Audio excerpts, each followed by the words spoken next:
Ladies and gentlemen, please take your seats.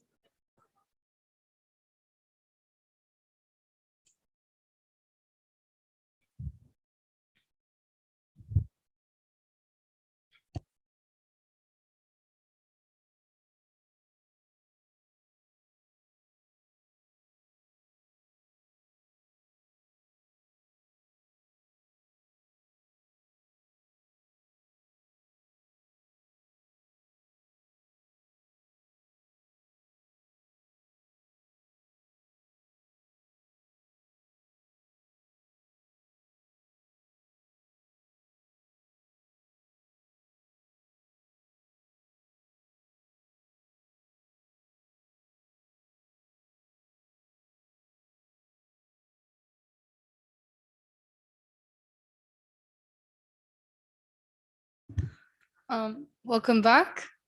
I would like to introduce our first plenary speaker, Dr. Captain Hisham Hilal. Dr. Hisham Hilal is currently Vice Dean of the Maritime Postgraduate Studies Institute at the Arab Academy for Science, Technology, and Maritime Transport. He's also president of the Arab Institute of Navigation with its headquarters in Alexandria, Egypt. Dr. Hisham Hilal speaks to us today in his capacity as Vice President of the International Association of Institutes of Navigation. Dr. Hisham, the floor is yours.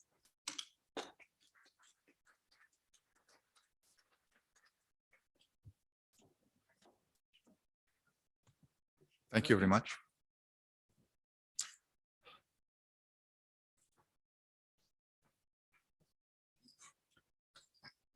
Okay, Mr. Chairman.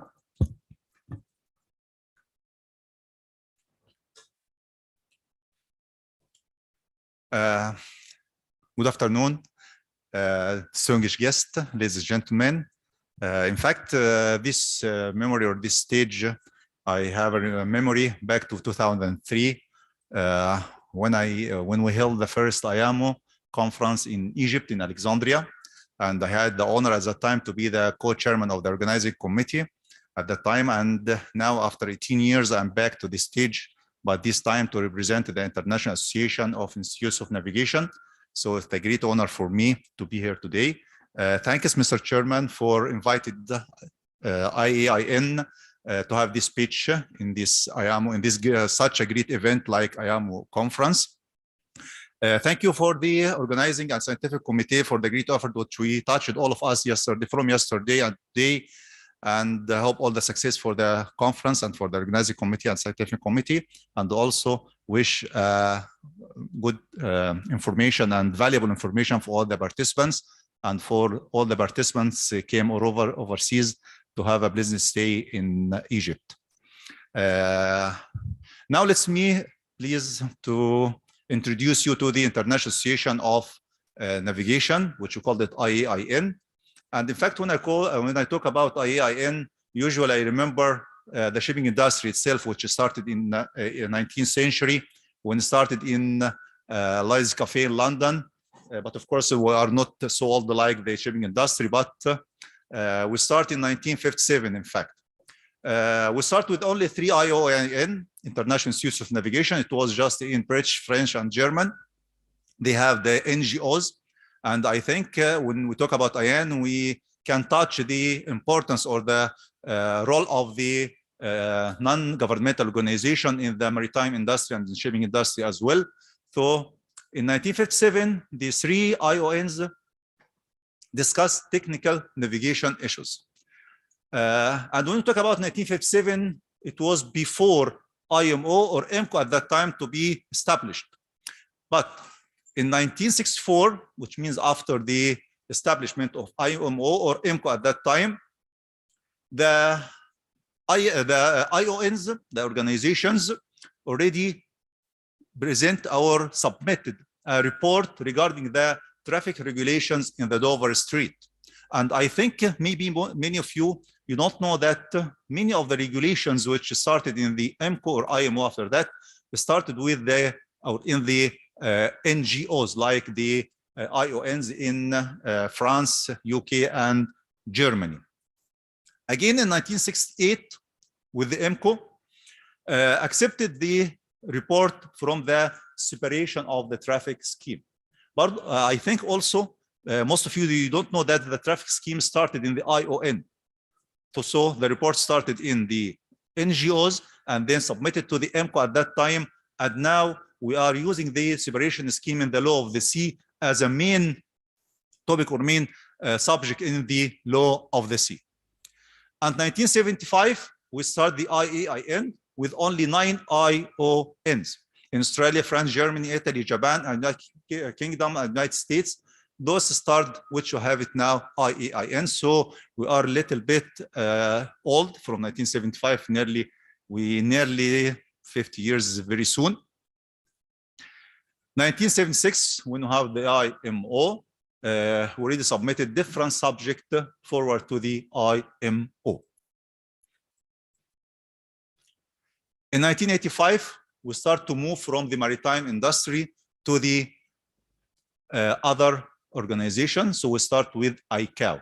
And in a minute, I'll tell you which fields we are working in the IAIN. So IAIN is a non-profit organization, United Nations and multinational institutes and organizations. In fact, we registered IAIN in the Netherlands, but we cover most of the world. The overall policy of IAIN, we have a constitution, of course, and the officers committee and board, which I have the honor to be one of them as a vice president nowadays. The aim of the IAIN is to foster human activities to sea, in the air, in space, and on land. And this is our transfer from maritime industry from the beginning. And now we are talking about e-navigation, and we have a very good contribution in both applications, in all applications in the e-navigation, specifically with the GNSS. So we are not only in the maritime, but also in the airspace and on land. And for whom may benefit from the development of the science and practice of navigation and related information techniques. Quickly, our objectives is fostering cooperation and the assistance between members, establishing technical committees or working groups to study specific problems. And this is, in fact, we did it many times, specifically with the GNSS, as I explained in a few minutes. Organizing congress and seminars relevant to its work. We have a congress every 3 years, held in many countries. Last time it was in Japan, and we are unlucky. We don't have the same power as IAMO to take this opportunity to run the Congress within the pandemic. But in fact, we had to cancel our Congress this year because of the pandemic. All members or officers, we didn't have this opportunity to do it. But we have Congress every 3 years. Next time it will be in China in 2024. Collecting and evaluating information about the activities of its members. As I will explain now, we are members in many organizations, and usually we collect all the reports from we have a representative in all organizations, and we collect reports from all of these meetings, and then we put it in our website and make it public to the audience or visitor of our website. Providing assistance to organization requesting help, technical or organization, even of the conferences. If any organization asks us for help, so we can do it, and we do it. We did it many times. Maintaining liaison the relevant intergovernmental and other organization, and offering specialized advice there appropriate. This is the IAN members. We have now 33 members, and sadly to say that we don't have any members from Africa and the Middle East except Egypt. We have only Arab Institute of Navigation, which is in the middle, which is located in Alexandria, Egypt, which I have the honor to be the president of this NGO, or ION. But now we try to extend and to have more members to our association. In fact, I'm doing some efforts with Nigeria and Kuwait, and maybe I hope we have delegates from Saudi Arabia. I hope to have also ION in Saudi Arabia very soon. So those are our members in ION. We have IAN awards. In fact, we have 3 awards presented every Congress. First award, of course, for the seafarer who are here in the hall. They know this is the chronometer. And of course, all of us know that John Harrison, who is the guy who find out or discover the chronometer. So we have award in his name and to recognize an individual for an outstanding contribution to navigation. We have usually every 3 years we have award committee and we have nomination from all IONs all over the world.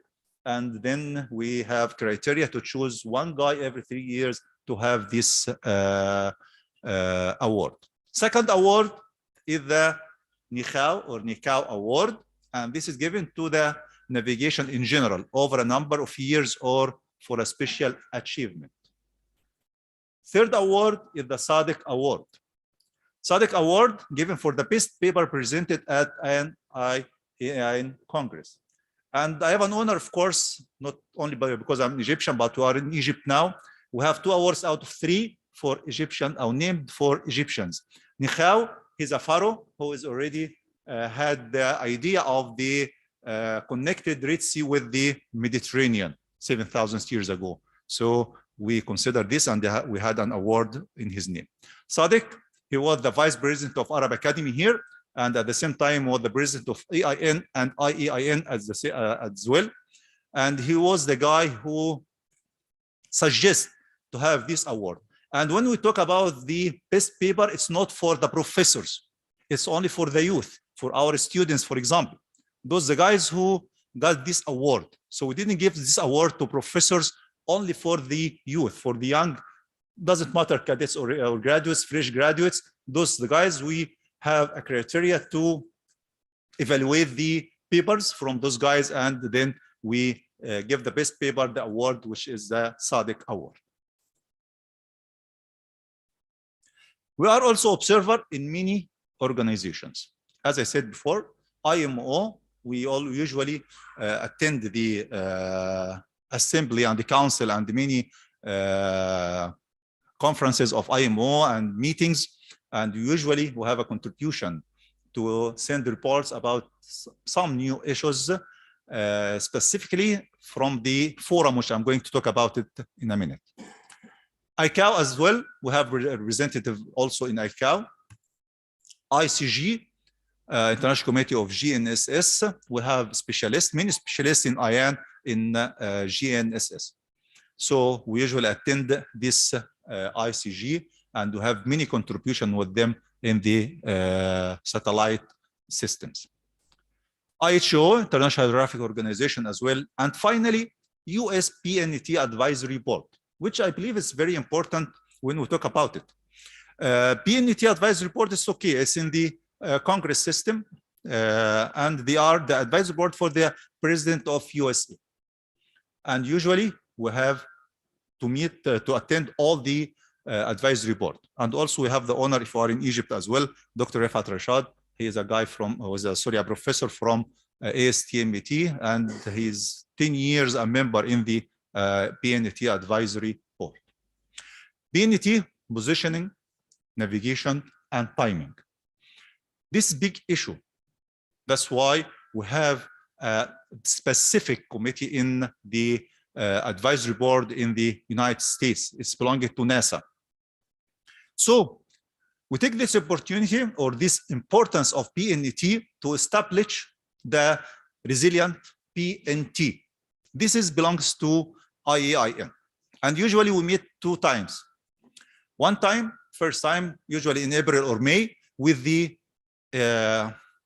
Europe Navigation Conference, ENC. This usually occurred in a country in Europe. And in parallel, we have the officers meeting of the IAIN. And at the same time, we have a meeting for the Resilient PNT Forum. At this forum, we usually discuss the all new issues related to the satellite constellations, satellite systems, ELORAN, whatever this. Second meeting usually in October or November, and usually to be in parallel with the PNT meeting in NASA in United States. Why we need resilient PNT? Why it's very important to IAN to take or to give all this importance to the BNT. First, because it talks about e-navigation and e-maritime. All issues about them we discuss in this forum, and really all the scientists from the world, they attend this forum, and we raise, usually in each meeting, we raise recommendations to all the organizations, specifically IMO, what we have new in this forum. Not only for maritime or navigation in general, but also for the train control, road tolling, container tracking. And we have a big or great share in the container tracking in the PNT forum. We share in this with, I remember it was a Dutch company. So we have many study with them to establish the container tracking. This many years ago. Also, timing is very important. We need it for all the kinds or types of navigations. That's why we give great importance to the PNT. What is the feature of the Resilient PNT Forum? It's an ad hoc group to enable informed discussion of all aspects of resilient positioning, navigation, and timing. And this is a nice thing because we are free to talk to whatever you have from your discussion papers. So we have really a very important and very useful and valuable information in this forum. Not relying on a single system. So we don't talk only about GPS. We can talk about Baidu, Galileo, whatever the types of the systems we are discussing, and we have recommendations for all of them. User conformity and the similar systems, resistance to jamming and spoofing. Of course, for who is our specialist in e-navigation or satellite system, we know that we face a very big problem with jamming.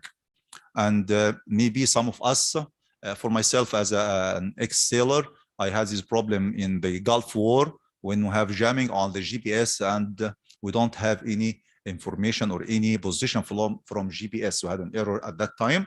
So we're still suffering from jamming and spoofing for the satellite system. And all this we discuss in the PNT forum, both of them, both meeting, I mean.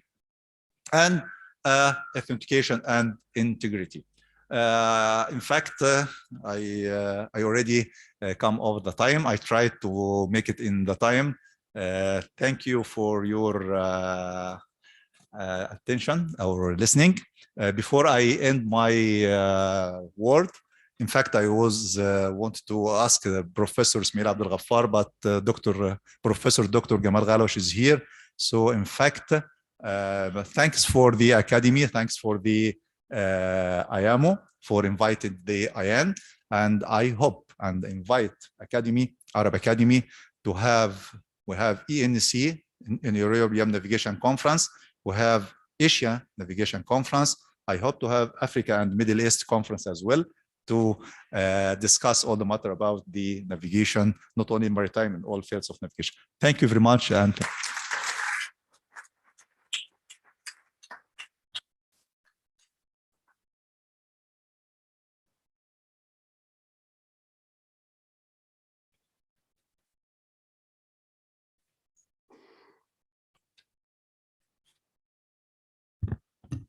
Thank you very much, Dr. Captain Hisham Hilal. And now with a recorded speech from Professor Jin Yongxing, the Honorary Chair of the International Maritime Lecturers Association, IMLA.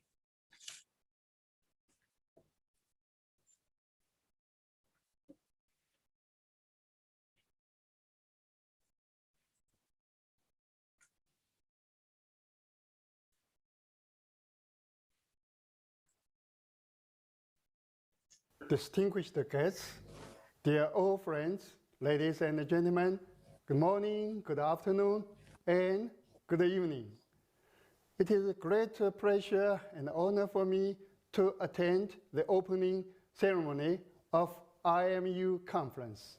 First, on behalf of International Maritime Lecturer Association, IMLA, I would like to take this opportunity to extend my sincere greetings to all the participants and warm congratulations to this conference hosted by the Arab Academic for Science, Technology, and Maritime Transport.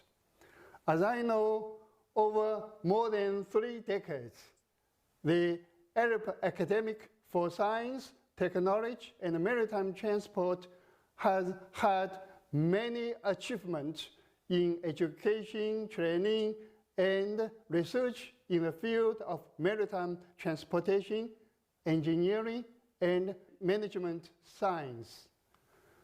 The Academy keeps very close link with international maritime community, particularly has nice relationship with IMO, IMU, and IMLA, and other MET institutions, and plays very active and positive role in World MET platform.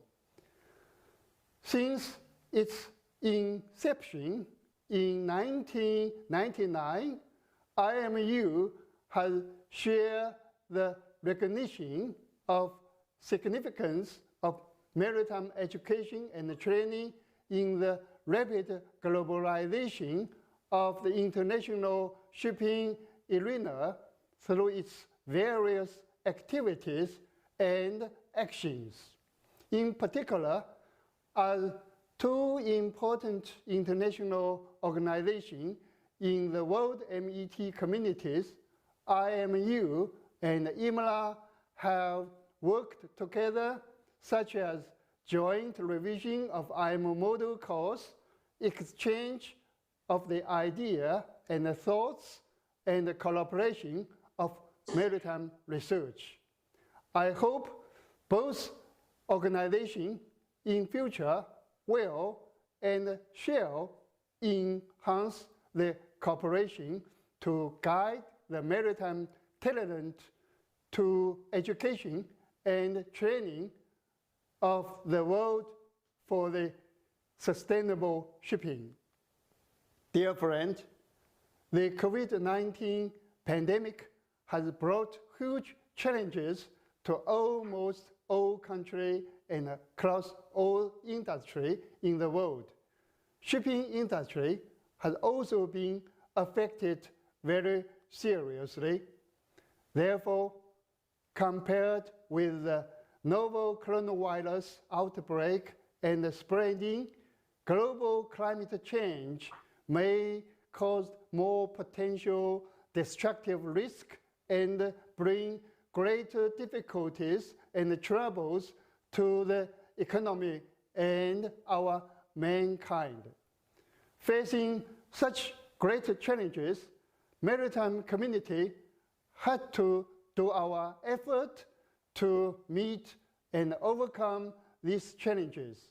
With the theme of this conference, innovation and sustainability of maritime industry in the scope of blue economy and green concept, I think this conference is just held at right time and the right place and with right topics.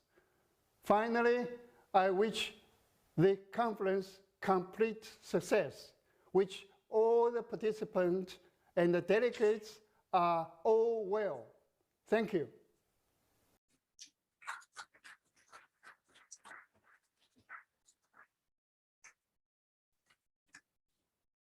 Thank you, Professor Jin Yongzing.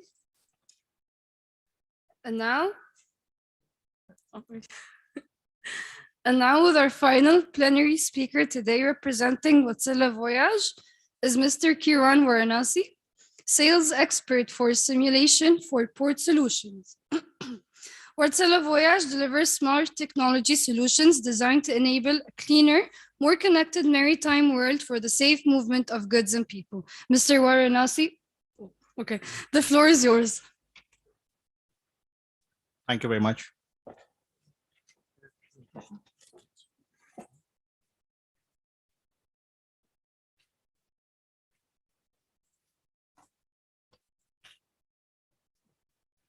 Good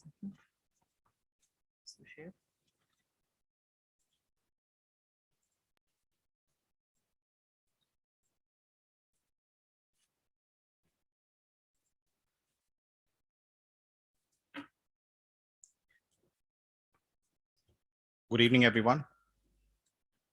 His Excellency Professor Glenn Blackwood, the IMU President, His Excellency Professor Takashi Nakazawa, the Executive Director, His Excellency Dr. Galava, Executive Chairman, Dr. Hesham, the distinguished guests from various maritime universities, ladies and gentlemen. I thank His Excellency Professor Ismail Abdul Ghaffar, the President of Arab Academy, Science and Technology and Maritime Transport, on behalf of Wärtsilä Voyage, for providing us this opportunity to represent Wärtsilä Voyage in this AGA conference and to talk about something new, which we have the Maritime Training Institutes and the seafarers have to think about. Today, we're going to talk about the effects of the pandemic on maritime training, the opportunities it presents for a redefined maritime learning landscape or ecosystem, and ask the question, where do we go from here? I'm Kiran Varanasi. I represent the Middle East team from Wärtsilä Voyage. I have with me here Mr. Amathar Al-Ali, who's the regional head for Wärtsilä Voyage. We come here all the way to be part of this August gathering. Unquestionably, this is a period of change in maritime training.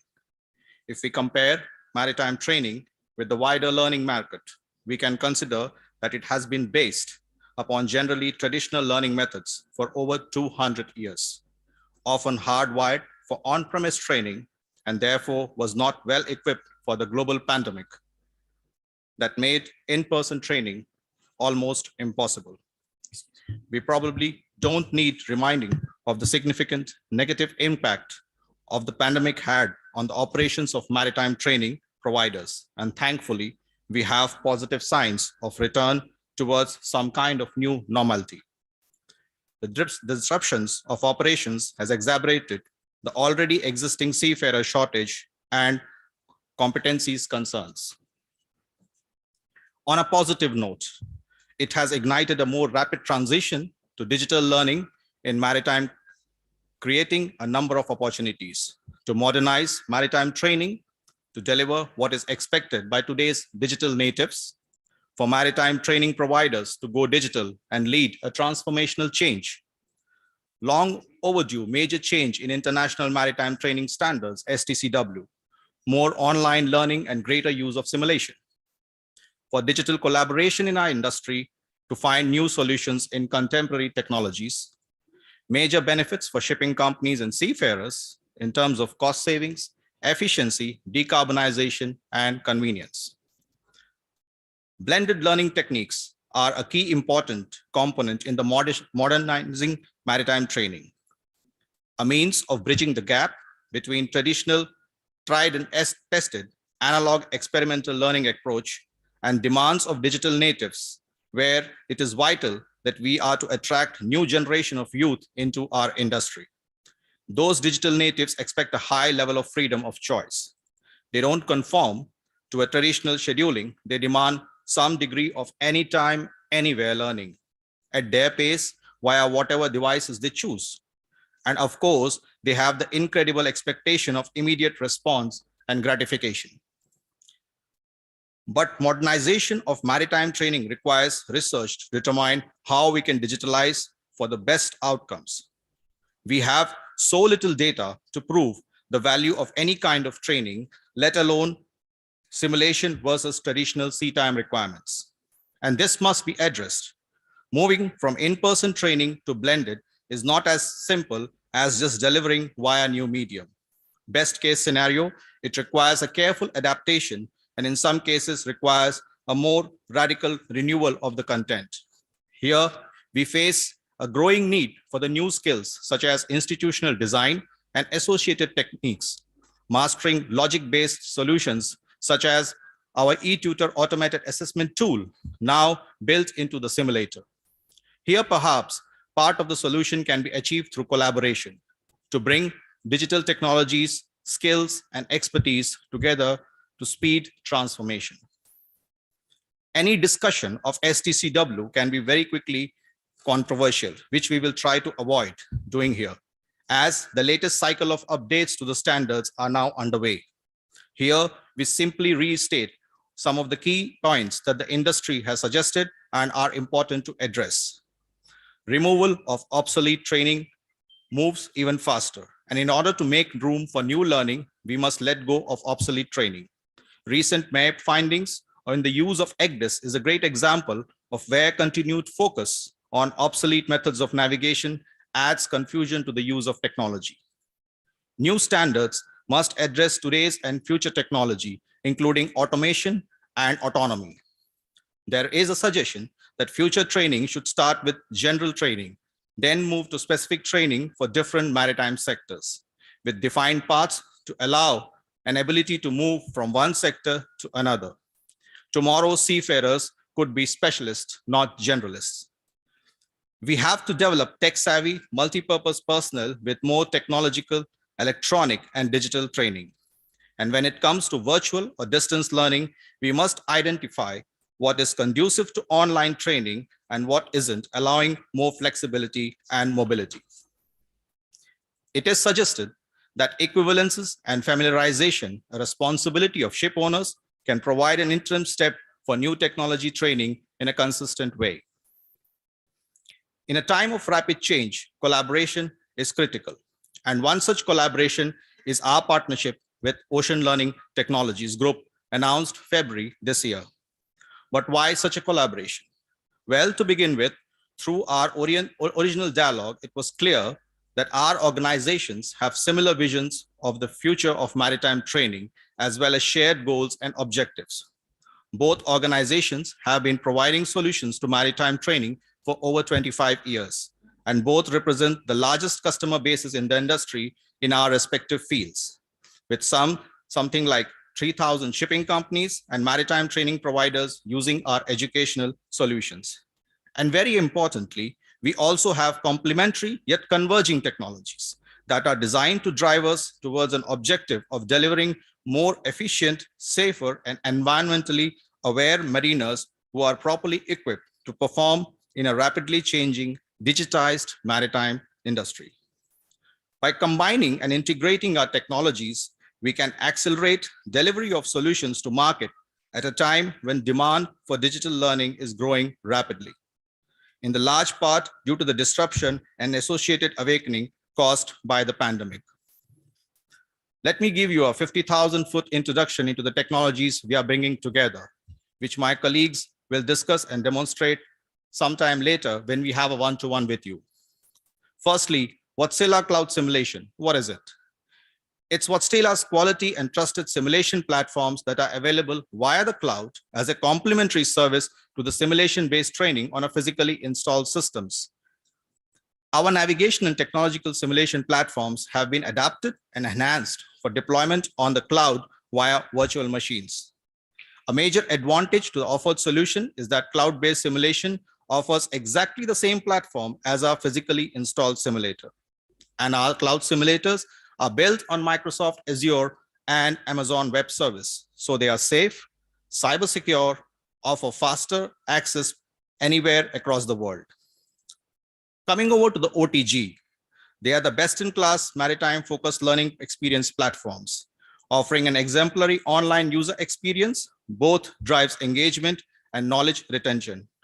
It comes with a wide range of available tools to plan, manage, deliver, and report on the seafarers' training. So, since we announced our collaboration in February, OTG and Wärtsilä Voyage have assigned a lot of resources into development in our first joint offering. This is focused upon providing access to simulation training events via convenience of the Ocean Learning platform, but it also opens up a whole new world for potential in the future. Let's look how the landscape looks like. On the one hand, you have OTG providing onboard training via shipping companies and their respective systems. On the other hand, we have the Wärtsilä Voyage provided solution utilizing simulation to maritime training centers for long and short courses. Even before the pandemic, onboard and onshore training were converging and moving online. By interfacing our respective cloud-based technologies, we can begin to create a maritime learning ecosystem connecting shipping companies, systems, maritime training providers, and seafarers to the learning experience anytime and anywhere. There is also the need to avoid for the students to pack their suitcases and fly around the world, take part in some of the training that is required. For any ecosystem to thrive, and an open architecture that allows industry stakeholders to both benefit and contribute is vital, including various manufacturers, industry bodies, class and flag authorities, so on. Through interconnected systems on a variety of mediums, now we begin to have a level of data from seafarers' careers or learning journeys available on the ecosystem to seriously think about their adaptive learning techniques. And we can also contemplate learning in the flow of work, either embedded access to learning into onboard system or access via our own mobile devices. The beauty of this system is that even with our first steps in connecting our technologies and our users, there are real benefits to be enjoyed by all parties, ship operators, crewing, maritime training centers, and seafarers. Flexibility. Along with all your other online and blended learning objectives, it makes high quality simulation easily accessible and available on an as-used basis, anytime and anywhere. You are no longer bound by the physical or scheduling constraint of your on-premise installation. Cost effectiveness, so we can bring and make far simpler and more efficient to conduct and manage end-to-end training and assessment programs with what you spend directly relative to what you shall use. New possibilities, there are many, but we want to hear from you, your requirements, your ideas, and we will make a collaboration with Wärtsilä on a global stage and a very test positively. Open market collaboration for those operating ships or providing crews. This connects you to a much wider range of providers, suppliers, and to an international community of instructors. For providers of training, you can begin to be less reliant on your local market. Your customers are everywhere and you can serve them wherever you are, meaning that you can scale your networks in the new markets. And OTG and Wärtsilä combination provides you that embedded platform. So in conclusion, just to summarize, the pandemic has ignited a change in our industry that seems to have real momentum, although bringing us enormous challenges. It also offers enormous opportunities that we must build on and take forward. Change is underway and has momentum. Let's not look back. There are greater challenges ahead, but opportunities too for everyone. We would like to collaborate with you to accelerate the maritime training for the future.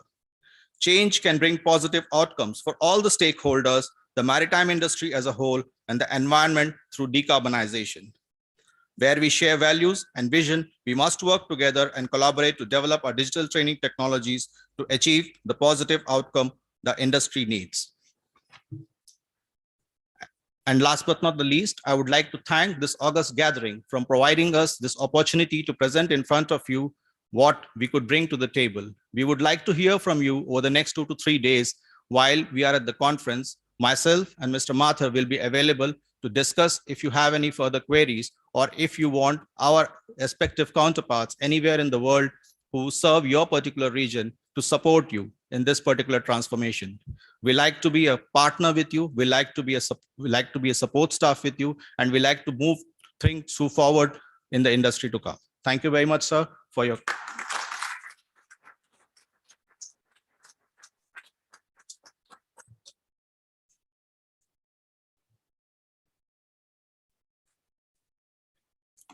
Thank you very much, Mr. Kiran Varanasi. So right now we are having our open discussion. So if you have any questions for our board, you can go ahead and turn on your microphone and with your question, introduce yourself with your name and your affiliation and go ahead.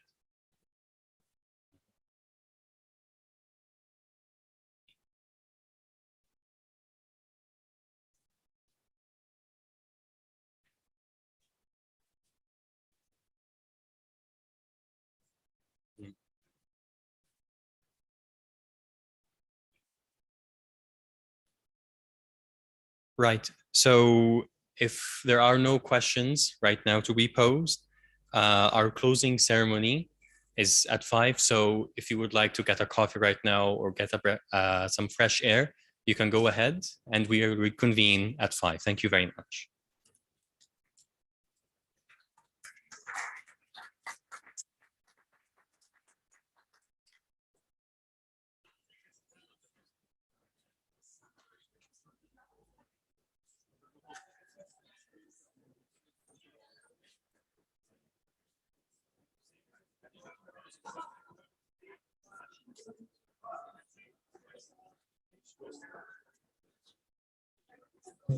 Excuse me, we have the closing ceremony will be within 5 minutes only. We are going to have the closing ceremony for 15 minutes. So after 5 minutes, we are going to hold the closing ceremony. You have 5 minutes only. That's why I want to feel this 5 minutes. Absolutely.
Ladies and gentlemen, please take your seats as we are starting shortly.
Ladies and gentlemen, thank you all for attending this conference. It was a great honor to have you, and welcome to our closing sessions. Our board would like to have a few words, starting with Professor. Okay, as you wish. Starting with Professor Glenn Blackwood.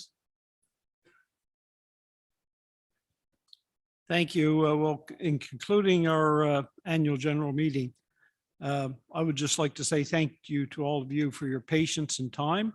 We're coming back to the new normal and a hybrid meeting for those of you that are joining us virtually.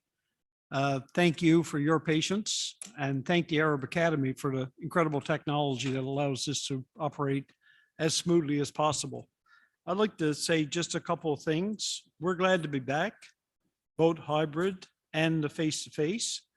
One of the things that we realize is the importance of the friendships and relationships that are built through IAMU, and our executive director and the secretariat, myself and the IEB members will try to find ways to capture that in future and to build upon that. And lastly, I think it hasn't been like we've been away for 2 years. There's been a lot of work done on the Global Maritime Professional. You saw the work by California University Maritime Academy and by this wonderful organization and the president, Ismail Farag, and the Arab Academy. I think I've been nothing but impressed by the support they've had for this AGA, the IEB, and I know for the conference. So I'd like to say there has been a lot of work done. We have a long way to go, but I think we're back and in good shape. So thank you. And over to my friend and colleague, President Farag. Kishi would like to say something. Okay. Actually, today, one of the days that I will remember all what remains in my life, actually to have this meetings, those meetings here in the Arab Academy, something that reflects the confidence of the IAMU and the Secretariat of the IAMU in the Arab Academy. I hope that we met your expectations. I hope that you, if you have a chance and you went through the academy, I hope that you found everything that we do have is reaches the expectations that you might think of the Arab Academy. I'd like to thank you all for being with us here today. Actually, as our chair, our president of the IAMU, always would like to say the friendship. Friendship is the most important thing. All we should continue to be friends. That this conference actually reflects the solidarity of the International Association of Maritime Universities. I'm very pleased and very happy to have you all here with me in this in the headquarters of the Arab Academy, in this main hall.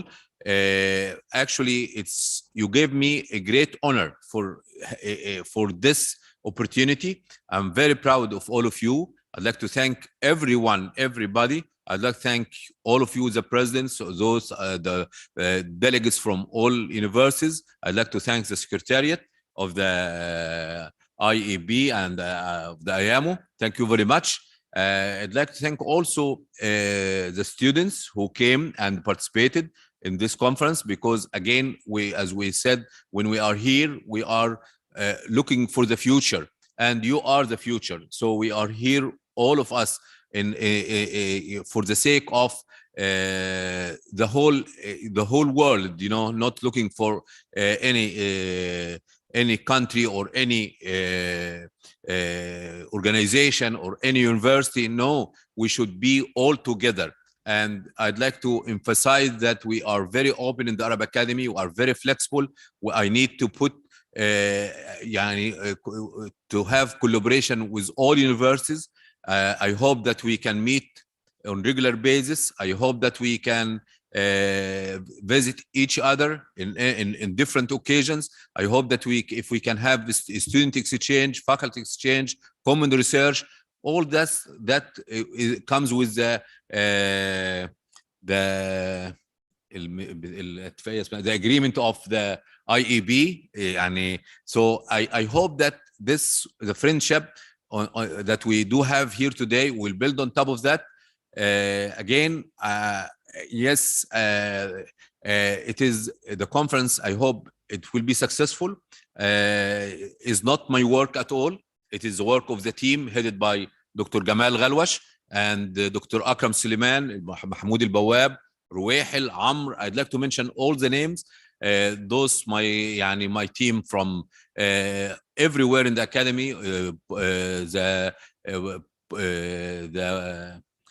Port Institute, Dr. Akram Suleiman and Dr. Ala Morsi, the team outside the door, everybody in the media, in the PR, in the academy. I'm very proud of everyone who did an effort in this conference. Thank you very much. Thank you.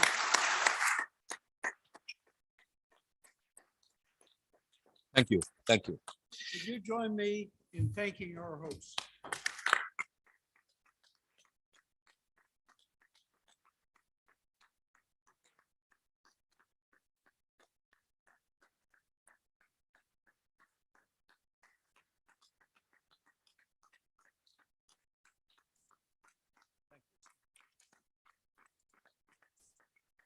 Thank you. Thank you. Okay, we declare it closed.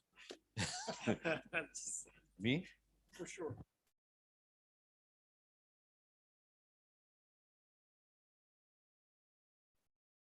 Okay, now we come to the end of our first day. Hope to see you tomorrow. Hope you stay safe. I hope to have some time to enjoy seeing something in Alexandria. We're going to meet together today at 8 p.m. We're going to have dinner together as a Four Seasons hotel. And tomorrow, hopefully, we're going to meet in the second day of the conference. Thank you very much.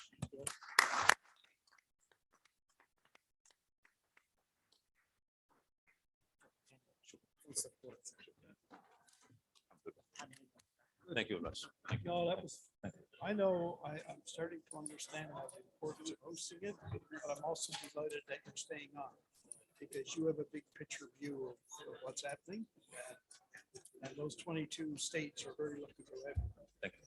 Yeah.